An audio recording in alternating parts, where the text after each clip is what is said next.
Hi, everyone, and welcome to another edition of Powney Yacht Crew Vlogs right here on Yachting International Radio. My name is Ria. I am your host, and today my guest is Paul Powney from the New Zealand Sailing Trust. How are you? I'm great, thank you. How are you? Good, surviving as all of us are at this time. Yeah, absolutely. It's been a bit of a lumpy ocean, you could say.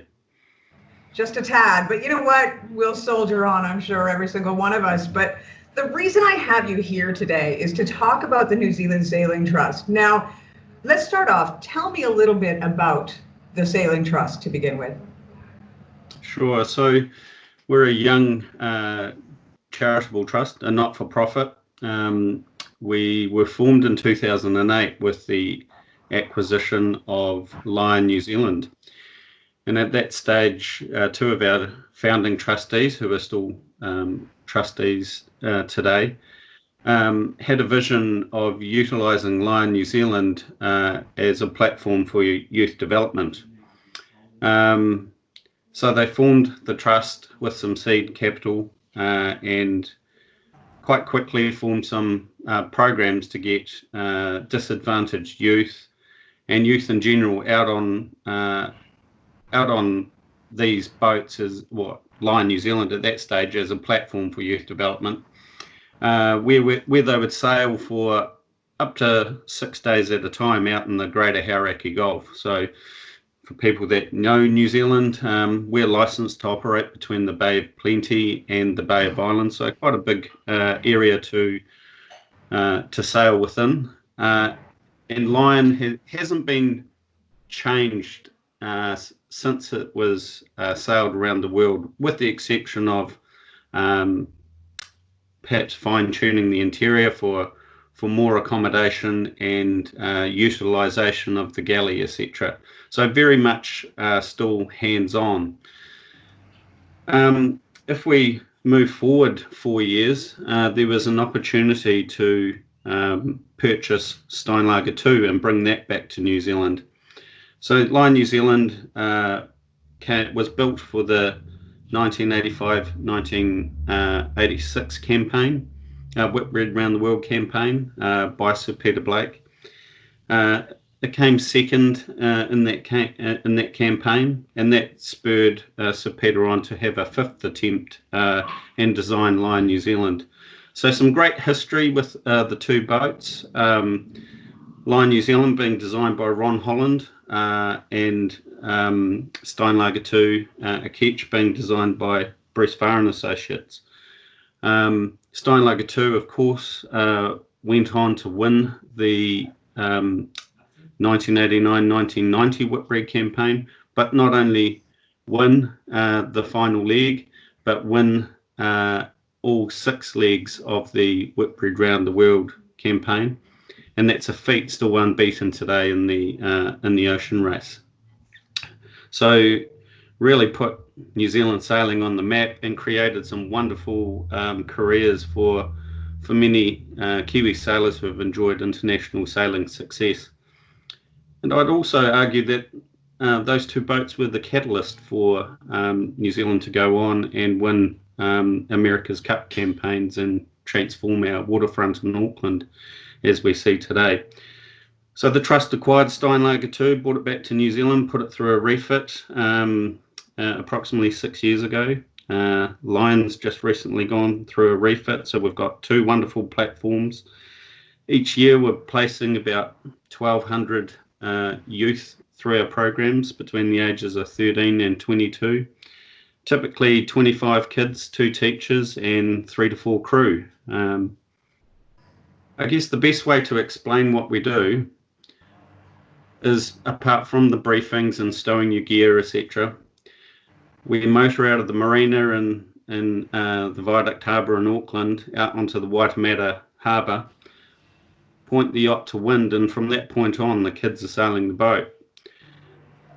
We run watch systems, and as I mentioned before, the boats haven't been changed much from the way they were sailed around the world, so it's very hands-on, and it's a great way for kids to learn teamwork, challenge themselves, And as the journey goes on over multiple days, personal barriers start to come down. You see natural leadership start coming out in people. You see empathy develop, because quite often, the kids get seasick, so they've got to look after each other. We expect them to help with prepping and cooking the meals.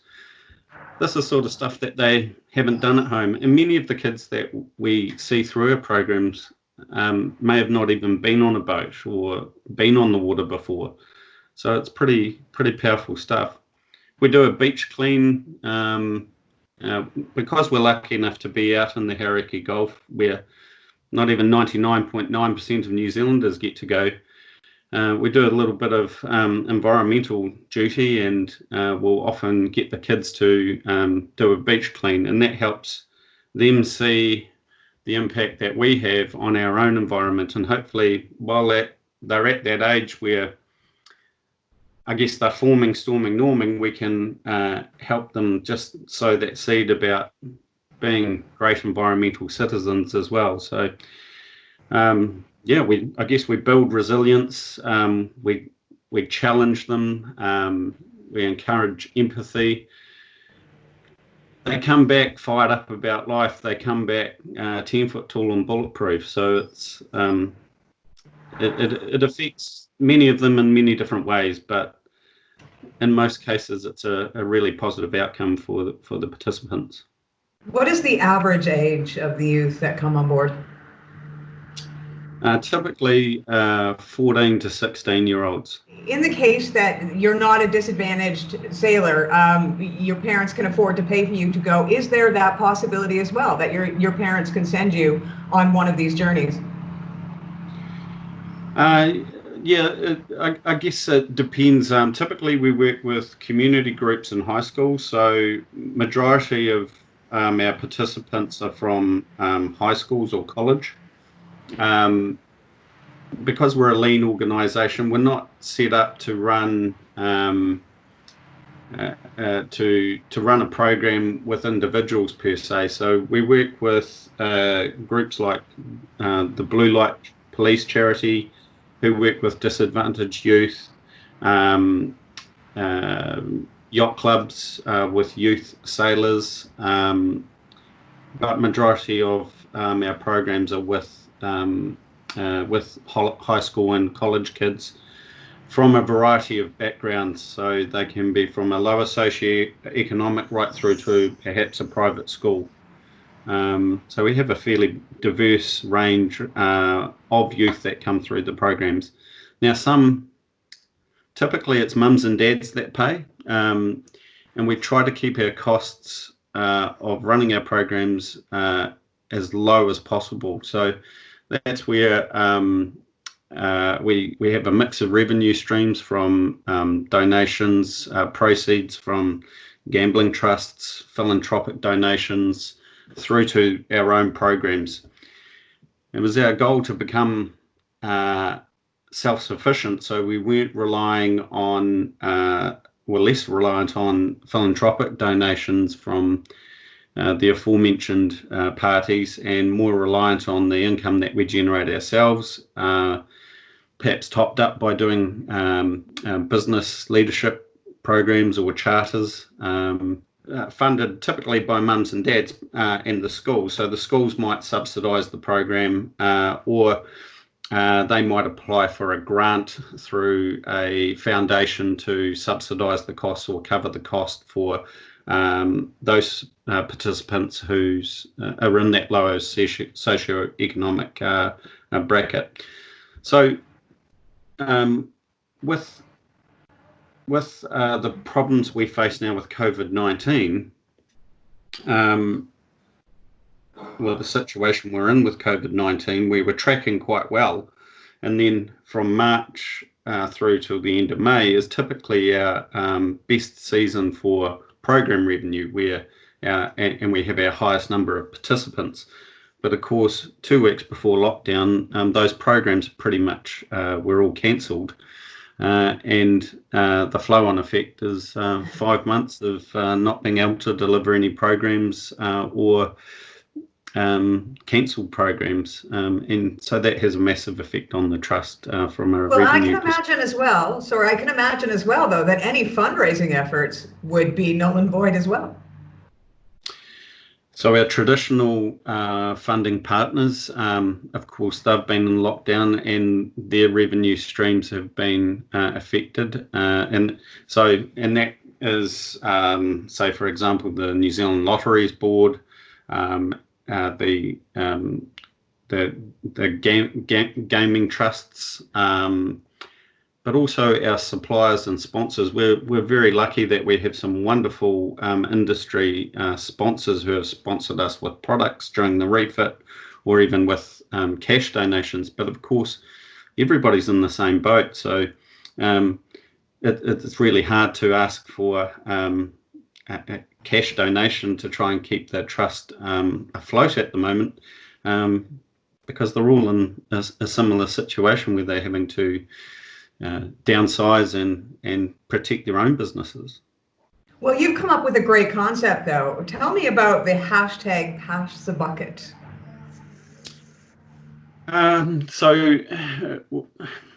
Yeah, I mean, we're in a little bit of trouble. We, with no revenue for since mid-March through till early August, we still have costs that we need to cover.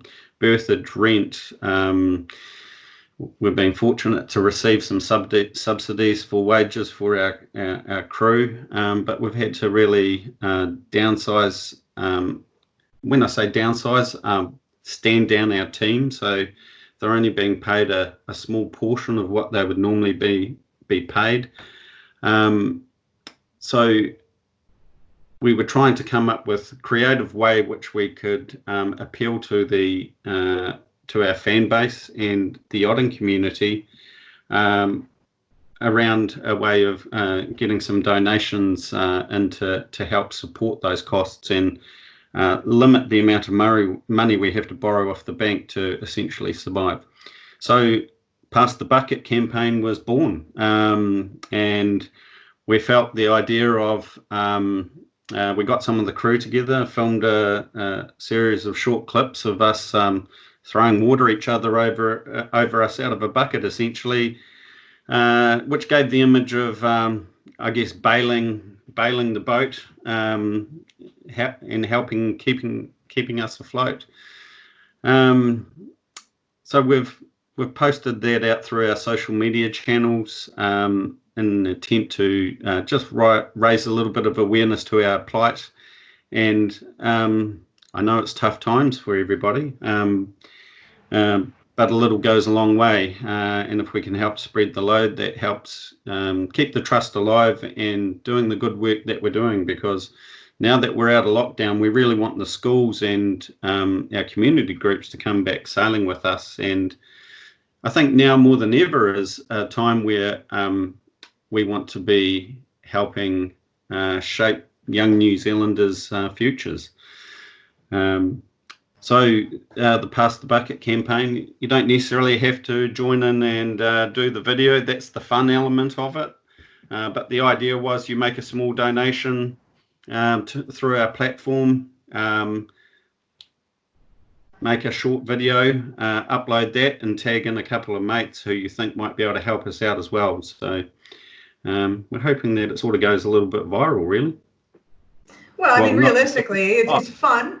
It's a fun challenge, and if everybody that sees this and everybody that is aware of it does it and just donates a couple of euros or a couple of pounds or a couple of dollars, that adds up really quick. It doesn't have to be a large amount of money, but a tiny amount of money spread over a lot of people is pretty big, especially in this community.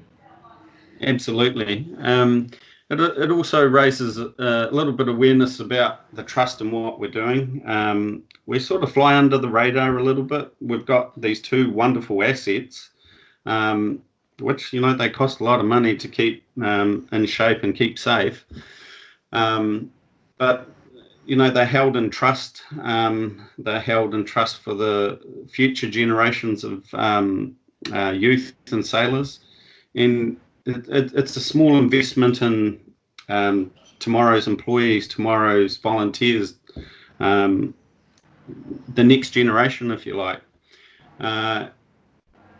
And what I love is we get to expose to so many youth the wonderful environment that the sea can offer. I mean, we were talking a little bit earlier about it being, it's a spiritual thing. Well, it is for me when I'm out on the water. You really connect with nature. It's great for the chemistry of the body. These kids are getting to see marine mammals, bird life, traveling to islands in our Hauraki Gulf that people just don't get to go on, and seeing nature, I guess, untouched, but at the same time experiencing camaraderie, compassion, and having a wonderful environment to work as a team. Well, I mean, seriously, these kids that probably have never had the chance to go out and see nature in all its glory, this is going to be the generation that is looking after our planet in the future. And what you are doing is giving them a love for the environment in which they are. And you're also giving them a magic because, as I said earlier to you, there's something about sailors. They're a different breed. There's something about being on the water on a sailboat that changes people from what I've seen. They become resilient, they become excited, and it applies to every aspect of their life. I mean, some of the most boisterous and kind and full people that I know are sailors. So if you can give these kids a chance, it's well worth saving, and it's well worth investing for the next generation and the generations to come, because those gifts that you can give to these kids will be the gifts that keep our planet safe in the future. Absolutely. You learn how to be resourceful.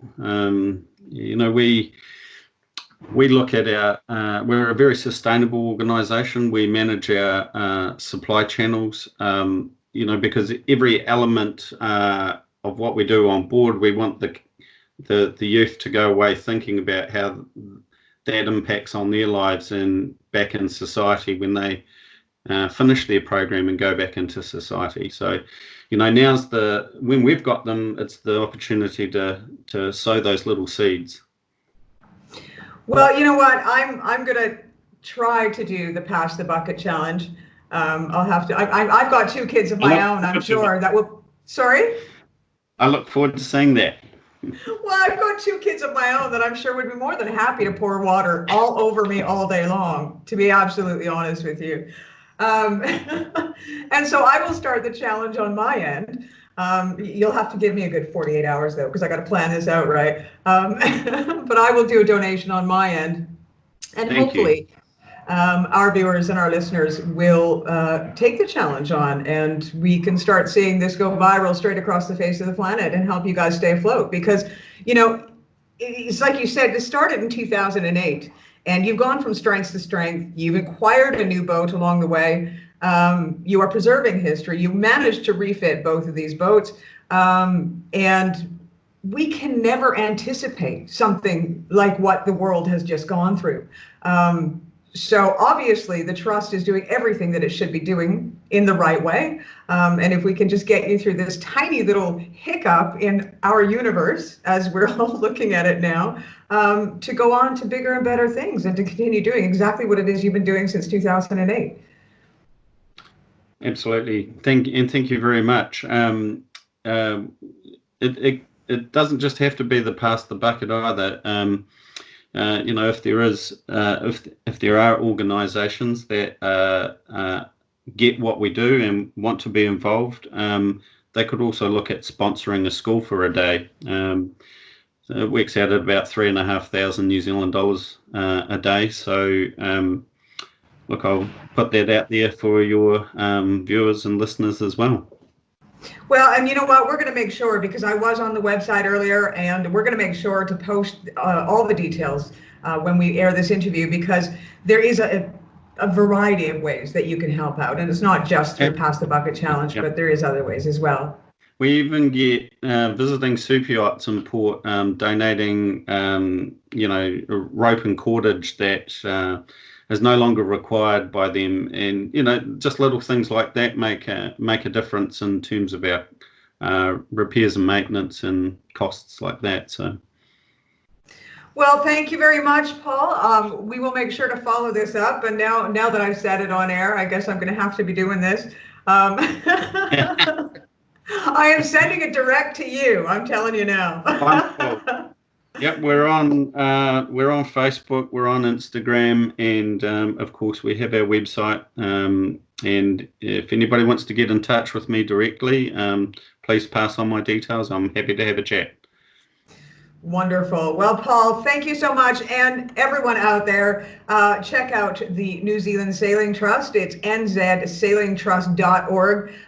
Go there and see the different ways in which you can help the trust survive this 2020 chaos that we're experiencing, so they can go on to bigger and better things in the future.